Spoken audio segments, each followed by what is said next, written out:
My name is Alex Corbeil, and I am the Canadian Content Policy Lead and the lead for violent extremism policy for North America at TikTok. I want to begin by thanking the Centre on Hate, Bias, and Extremism at Ontario Tech University for inviting me to speak about TikTok's approach to countering online hate speech. I'd also like to take the opportunity to thank Dr. Perry and Brad Galloway for bringing this important symposium and today's panel together. Prior to working at TikTok, I was at Public Safety Canada, where I engaged social media platforms in an effort to strengthen their approach to violent extremist and terrorist content. In that position, I came to understand and appreciate the important role that social media companies play in addressing hateful behavior and violent extremism. I took my current position at TikTok, given the company's commitment to creating a safe, inclusive, creative, and entertaining experience for its users. The fact that TikTok is a newer company, which has integrated safety considerations since its inception, is something that really spoke to me. And I'm especially proud to work at a company which leans in locally.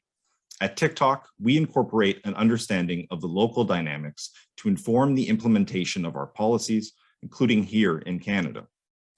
We believe that hateful online behavior is a collective challenge that requires a collective response, and we are honored to be here today to share learnings and to collaborate to address online hate. I want to make it clear, there is no place for hate on TikTok. Our platform is driven by short-form videos and users' creativity that provides a safe space for people to be their authentic selves.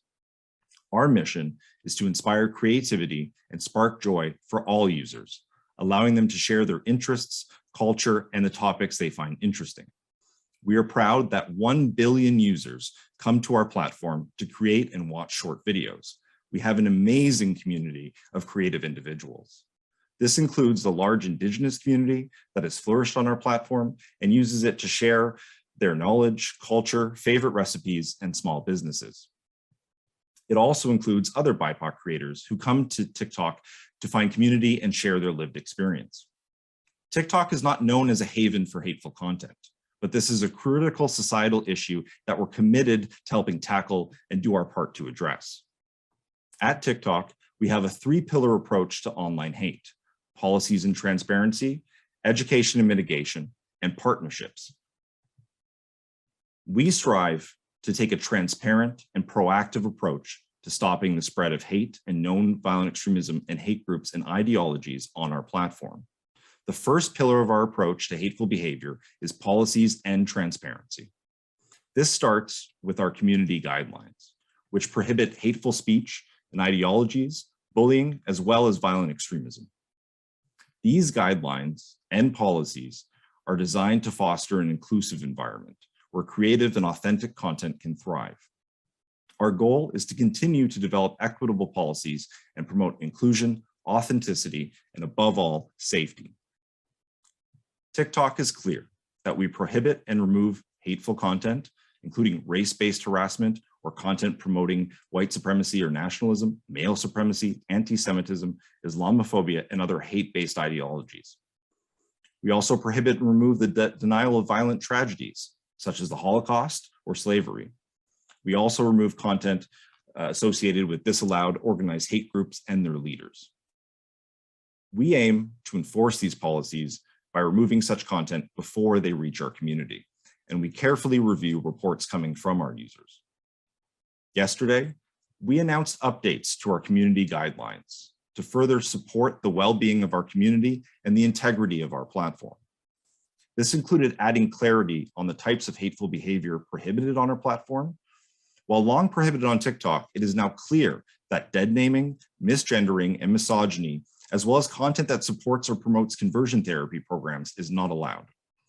This reflects the calls of our creators, civil society, and users for more clarity as to the hateful behavior policies we enforce. In addition, we hope our recent feature, enabling people to add their pronouns, will encourage respectful and inclusive dialogue on our platform. TikTok uses a combination of technology and people to enforce our guidelines. Our technology helps us detect violative content at scale, and our team of human moderators are critical for understanding context and nuance of content. This includes distinguishing between the following content: harmful versus satire content, graphic content versus documentary footage, hate speech versus counter speech.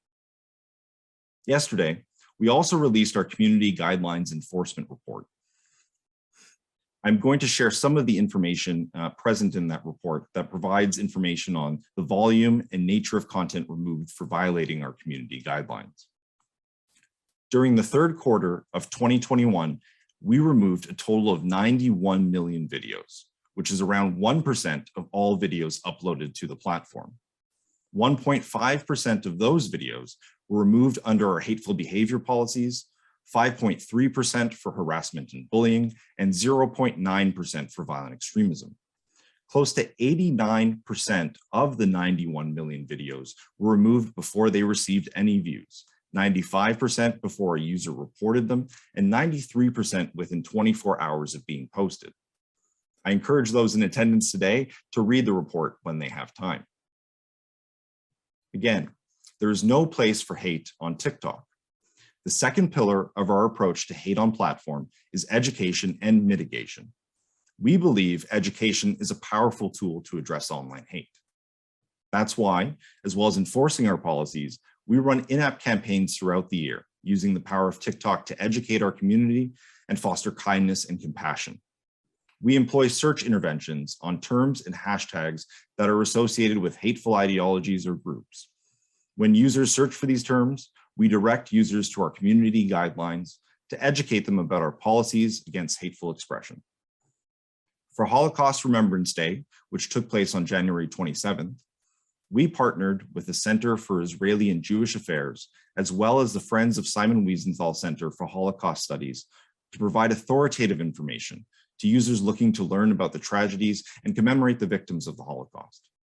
Today, if you search the term Holocaust on our platform, users will find testimonials from survivors, educational videos, and a link to facts about the Holocaust from the World Jewish Congress and UNESCO. The results speak for themselves. The first video displayed under the term Holocaust includes a survivor detailing her experience and has over 1.6 million views. Ahead of the Euro 2020 soccer tournament, we launched the Swipe Out Hate program, encouraging our community to stand together against hate in soccer and to make the most of our TikTok safety tools. Millions of people across Europe saw our firm position against hate of any kind when they opened TikTok on the day of the campaign.